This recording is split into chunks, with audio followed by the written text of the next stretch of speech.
তো হ্যালো বন্ধুরা, কেমন আছেন সবাই? আশা করছি প্রত্যেকে খুব ভালো আছেন।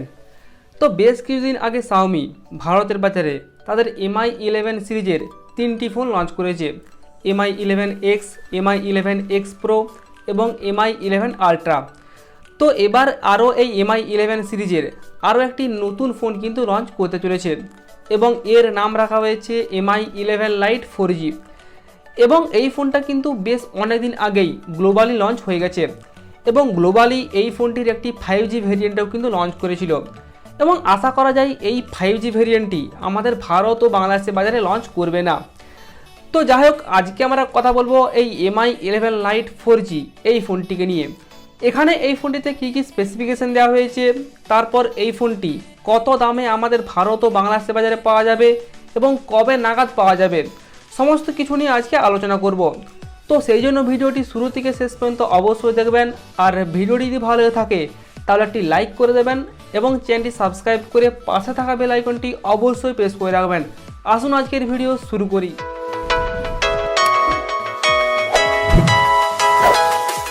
তো প্রথমত আমরা কথা বলবো এই ফোনটির ডিসপ্লে নিয়ে। তো এখানে এই ফোনটিতে 6.5 ইঞ্চিসের একটি full HD plus AMOLED display এখানে কিন্তু ব্যবহার করা হয়েছে এবং এই ডিসপ্লেটি সাইডে একটি সিঙ্গেল পাঞ্চের সাথে আসবে। এছাড়াও এখানে 90 হার্জের রিফ্রেশ রেট এবং 240 হার্জের টাচ স্যাম্পলিং রেট এখানে কিন্তু দেওয়া হয়েছে। এছাড়াও এখানে 800 নিটস পর্যন্ত পিক ব্রাইটনেস দেওয়া হয়েছে। তারপর HDR10-এরও সাপোর্ট থাকছে এবং এই ডিসপ্লেতে প্রোটেকশন হিসাবে এখানে কর্নিং গরিলা গ্লাস 5-এর প্রোটেকশন দেওয়া হয়েছে। তো ওভারঅল এখানে ডিসপ্লে কিন্তু খুবই ভালো দেওয়া হয়েছে। তো এরপর ডিজাইন আর বিল্ড কোয়ালিটি। তো এখানে এই ফোনটির ব্যাক সাইডে গ্লাস ব্যাক প্যানেল এখানে কিন্তু ব্যবহার করা হবে এবং এই ফোনটির যে ব্যাক সাইডের ডিজাইন সেটা কিন্তু হুবহু Mi 11 এই ফোনটির মতো। আর এই ফোনটি কিন্তু এই প্রাইস পয়েন্টে একদম পাতলা ফোন হবে। এই ফোনটির থিকনেস মাত্র 6.81 মিলিমিটার এবং এই ফোনটির ওজন মাত্র 157 গ্রাম। তো সেক্ষেত্রে আপনারা যারা লাইট ওয়েট ফোন কিনতে পছন্দ করেন তাদের জন্য কিন্তু এই ফোনটি অবশ্যই একটি ভালো অপশান হবে। তো এই ফোনটি 6GB 64GB 6GB 128GB এবং 8GB 128GB এই তিনটি র্যাম ও রম ভেরিয়েন্টে গ্লোবালি লঞ্চ করেছে এবং এখানে LPDDR4X র্যাম টাইপ এবং UFS 2.2 স্টোরেজ টাইপ এখানে কিন্তু ব্যবহার করা হয়েছে এবং এই ফোনটি কিন্তু বেশ অনেকগুলি কালার ভেরিয়েন্টে গ্লোবালি লঞ্চ করেছে। তো এরপর আমরা কথা বলবো এই ফোনটির পারফরম্যান্সকে নিয়ে।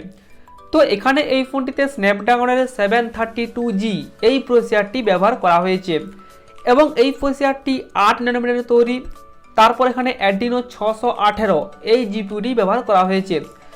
তো সেক্ষেত্রে ভারতের বাজারে 20,000 টাকার নিচে এই প্রসেসরটি অবশ্যই একটি পাওয়ারফুল প্রসেসর এবং এখানে আপনারা গেমিং থেকে শুরু করে মাল্টিটাস্কিং খুব ভালোভাবে করতে পারবেন এবং আপনি যদি এখানে ডে টু ডে লাইফে নর্মাল ইউজ করেন সেক্ষেত্রে তো অবশ্যই ভালো পারফরম্যান্স পেয়ে যাবেন। তো এরপর এই ফোনটির ক্যামেরা। তো এখানে এই ফোনটির ব্যাক সাইডে থাকছে ট্রিপল ক্যামেরা সেটআপ এবং যার মধ্যে প্রাইমারি ক্যামেরা হলো 64 মেগাপিক্সেলের এবং এই প্রাইমারি ক্যামেরায় f1.79 এই অ্যাপারচারটি ব্যবহার করা হয়েছে এবং তার সাথে সাথে এখানে 8 মেগাপিক্সেলের একটি আলট্রা ওয়াইড অ্যাঙ্গেল লেন্স এবং 5 মেগাপিক্সেলের একটি টেলি ম্যাক্রো লেন্স এখানে ব্যবহার করা হয়েছে এবং এই ফোনটির ফ্রন্ট সাইডে থাকছে 16 মেগাপিক্সেলের একটি সেলফি ক্যামেরা এবং এই ফোনটির ব্যাক সাইডের ক্যামেরা দিয়ে আপ টু 4K 30fps এবং ফ্রন্ট সাইডের ক্যামেরা দিয়ে আপ টু 1080p পর্যন্ত ভিডিও রেকর্ডিং করতে পারবেন। তো এরপর যদি আমরা এই ফোনটির ব্যাটারি সেগমেন্ট দেখি তাহলে যেহেতু এই ফোনটি খুবই পাতলা ফোন হবে সেই জন্য এখানে 4250 mAh-এর একটি ব্যাটারি ব্যবহার করা হয়েছে এবং তার সাথে এখানে 33 ওয়াটের একটি ফাস্ট চার্জার আপনারা আউট অফ দ্য বক্স পেয়ে যাবেন এবং এই ফোনটিতে সফটওয়্যার হিসেবে এখানে আশা করা যায় MIUI 12.5-এর অপটিমাইজেশন দেওয়া হবে এবং এই ফোনটি কিন্তু রান করবে অ্যান্ড্রয়েড 11-এর উপর। এছাড়াও এই ফোনটিতে সাইড মাউন্টেড ফিঙ্গারপ্রিন্ট সেন্সর এখানে ব্যবহার করা হয়েছে। এখানে অ্যামোলেড ডিসপ্লে থাকার পরেও ইন ডিসপ্লে ফিঙ্গারপ্রিন্ট সেন্সর কিন্তু ব্যবহার করা হয়নি।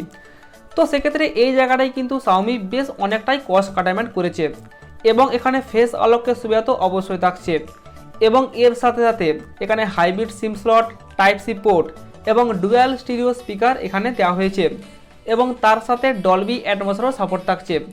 তবে এখানে কিন্তু কোনো রকম 3.5mm হেডফোন জ্যাক কিন্তু ব্যবহার করা হয়নি। তো এখানেও কিন্তু বেশ অনেকটাই ডাউনগ্রেড করা হয়েছে। তো এই ছিল Mi11 Lite 4G এই ফোনটির সমস্ত কনফার্ম স্পেসিফিকেশান। তো ওভারঅল যদি আমরা দেখি তাহলে এখানে এই ফোনটিতে কিন্তু খুবই ভালো স্পেসিফিকেশান দেওয়া হয়েছে। তবে এখানে 3.5mm হেডফোন জ্যাক কিন্তু অবশ্যই দেওয়া দরকার ছিল। তো এরপর এই ফোনটি কবে নাগাদ লঞ্চ করতে চলেছে? তো এই ফোনটি আগামী জুন মাসে ভারতের বাজারে লঞ্চ করবে এবং বাংলাদেশের বাজারে এই ফোনটি অফিসিয়ালি হবে লঞ্চ করলেও করতে পারে। তবে এটা কিন্তু এখনও পর্যন্ত কনফার্ম জানা যায়নি। তো এরপর এই ফোনটির কত দাম হতে পারে? তো এই ফোনটা গ্লোবালি ভারতীয় টাকায় 25,000 রুপিতে লঞ্চ করেছে।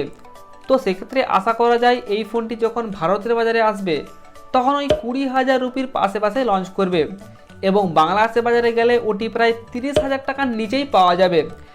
আর যদি এই প্রাইস পয়েন্টে এই ফোনটি ভারতের বাজারে লঞ্চ করে তাহলে এই দামে শাওমির নিজের এই ফোন অর্থাৎ রেডমি নোট 10 প্রো ম্যাক্স এই ফোনটি কিন্তু এগিয়ে থাকবে, কারণ এখানে এর থেকে আরও ভালো ক্যামেরা দেওয়া হয়েছে।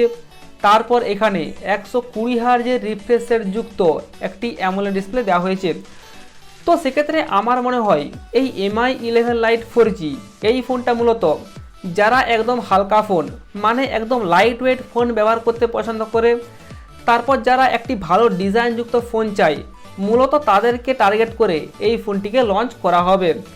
তো এরপর দেখা যাক শাওমি কত দামে এই ফোনটিকে ভারত ও বাংলাদেশের বাজারে লঞ্চ করে। তো এরপর এই ফোনটি সম্পর্কে আপনার কি মতামত সেটি অবশ্যই কমেন্ট করে জানিয়ে দেবেন। তো এই ছিল আজকের ভিডিও।